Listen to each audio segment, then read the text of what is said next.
All right, and we are back here on the GSMC Football Podcast. And for the fourth part of the show, we are now going to get into talking about the Vikings and their 34-7 victory over the Houston Texans. So, the Vikings last week, they beat the 49ers.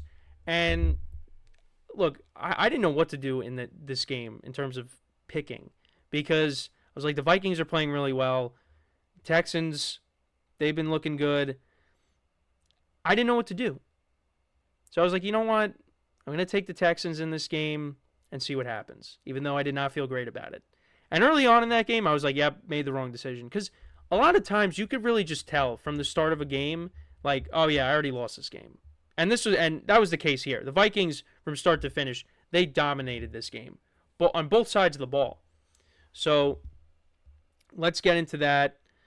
We'll go through the specifics of it. So the Vikings, I think they started off with the Texans started off with the football, and literally the first play of the game for the Texans was an interception. C.J.Stroud throws a pick, and the Vikings, they turned that into 7. Sam Darnold connected with Justin Jefferson from 6 yards out. Then the Texans, they go down the field, and Kymie Fairbairn, who's been money this year, he misses a 54-yarder. So already, yeah, you could tell, not going to be the Texans' day.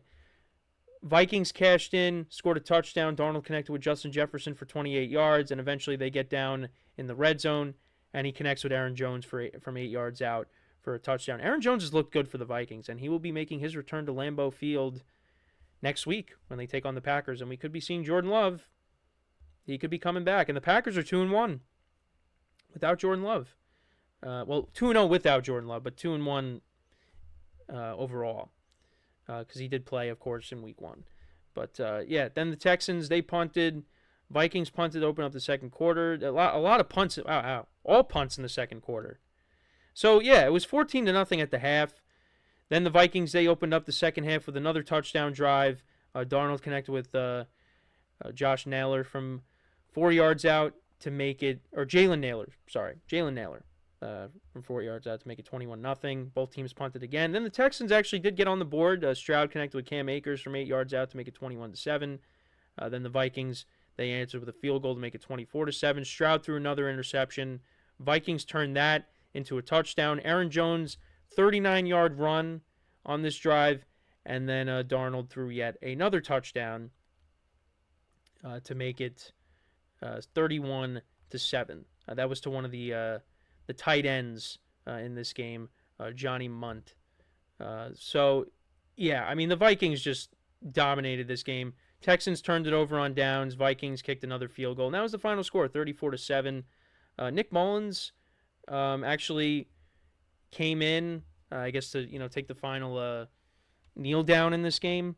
Because when I was going to look at the box score, I saw Nick Mullins on here. I'm like, oh, he actually came in at one point. But yeah, Darnold, another efficient day, 17-28, 181 yards, 4 touchdowns, no interceptions, but was sacked 4 times. But it didn't matter. Aaron Jones, another great game for him. 19 carries, 102 yards. Also had a receiving touchdown in the game, 5 receptions for 46 yards and a touchdown. Justin Jefferson had 6 for 81 in the touchdown. Jalen Naylor, 3 for 31 in the touchdown as well. A couple of picks by the Vikings. Like I said, they got to Stroud 5 times, 5 sacks. This defense has been playing really well. And then for the Texans, yeah, rough game for C.J.Stroud. 20-31, 215 yards, 1 touchdown, 2 interceptions.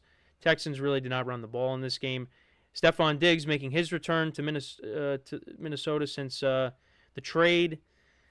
The trade to the Bills.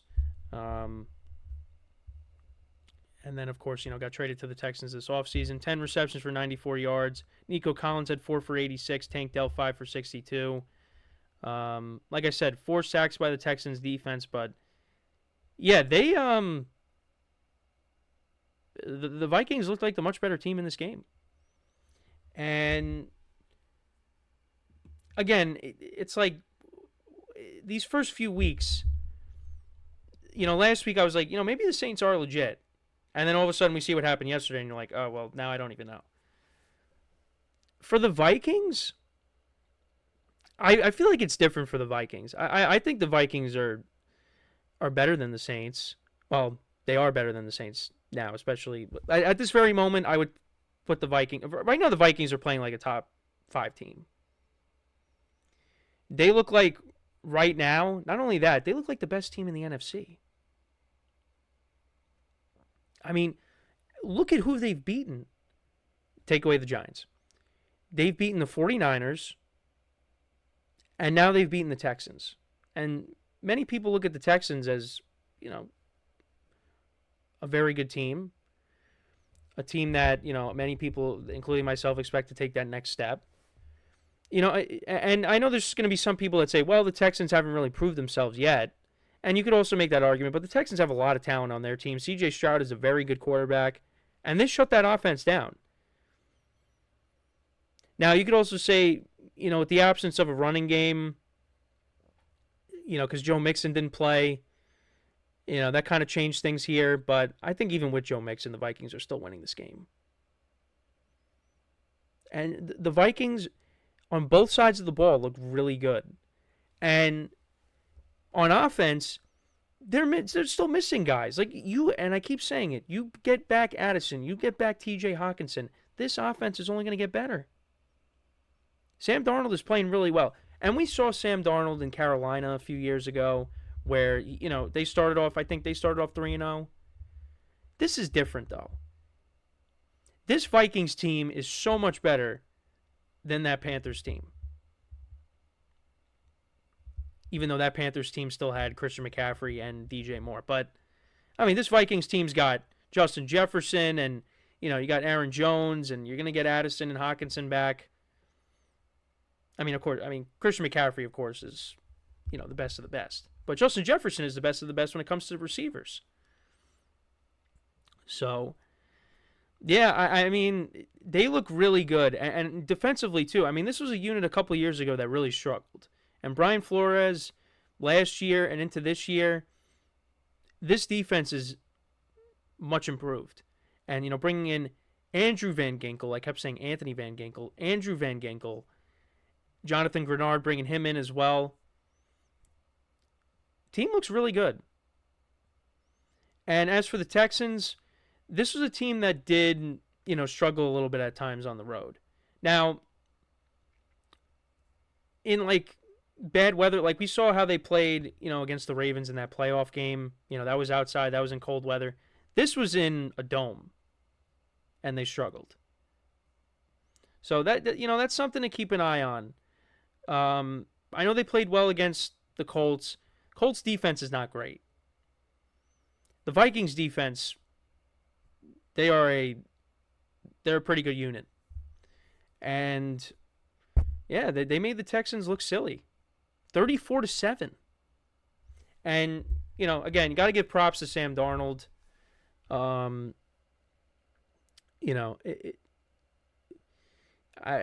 the moment, we know J.J. McCarthy is looked at as the future, and, he's out for the year. But, good for Sam Darnold. Because since the Jets, he went to the Panthers, then he's, with the 49ers backing up Purdy. Now he's with the Vikings, and looks good. He's looked good so far. And actually, let's kind of look at his stats through week 3. Because, again, 4 more touchdowns, no interceptions on the day. I did lose a fumble in this game, I believe. But, actually, no, he did fumble, but he didn't lose it. So, Darnold threw 3 games, 657 passing yards, 8 touchdowns, and 2 interceptions. It's pretty good. That's pretty good. He has looked solid. And now they take on the Packers next week. The Packers look good, even without Jordan Love. Now they're probably going to be getting him back for this game. That's going to be one of the best games of the weekend next week, Vikings-Packers, because the Packers look good. So, and then as for the Texans, they take on the Jaguars, and we got to see what happens tonight with the Jags, because they play tonight against the Bills, and that's a must-win for the Jags. Otherwise, they're going to fall to 0-3. So, yeah, I'm not really, concerned about the Texans after this loss. Yeah, they got blown out, but they lost to a good team. The Vikings are a good team. And, as long as Sam Darnold continues to play like this, they're going to be a tough team to go up against. And they just have an overall solid roster. And, Kevin O'Connell is a good head coach, and yeah, no, they look good right now. But we'll see what happens next week. I mean, they could lose like 31-7 to the Packers, and they're like, oh well, guess the Vikings aren't good either. What I've seen through these first few weeks is, I just we don't know who's good. It's tough right now, but that's really what happens early on in the season is you're trying to get a feel for who's good and who's not. I mean, you still kind of have an idea, but then some teams will like lay an egg. Like yesterday, the Saints losing, you're like, and they only put up 12 points. It's tough, but I mean, I'm not ready to just completely jump off of the Saints bandwagon now just because of that loss. But I mean, they scored 40 points the first 2 weeks, and then all of a sudden you only scored 12, and you look pretty pedestrian on offense against a defense that has not been great the first 2 weeks, but they were good yesterday. So but we'll get into that tomorrow. Again, for this game, I mean, the Vikings, they played a good game on both sides of the ball, and now they take on the Packers. And we talked about this Vikings schedule as it being brutal, and so far they've proved a lot of people wrong, including myself. So I think I only had them at 6 wins? Well, 6 or 7 wins around there. But right now they're halfway there. And we're in the beginning of the season. So this is a team to watch out for.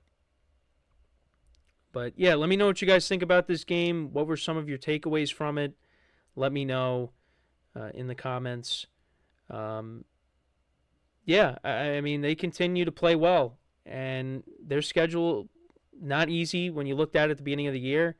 And they beat the 49ers, and now they beat the Texans, another team that many people are high on, including myself. So, yeah, we'll see what happens going forward, though. But, props to Sam Darnold and that defense, Aaron Jones and Justin Jefferson. They look good. They look good. So, we're going to take our final break of the show.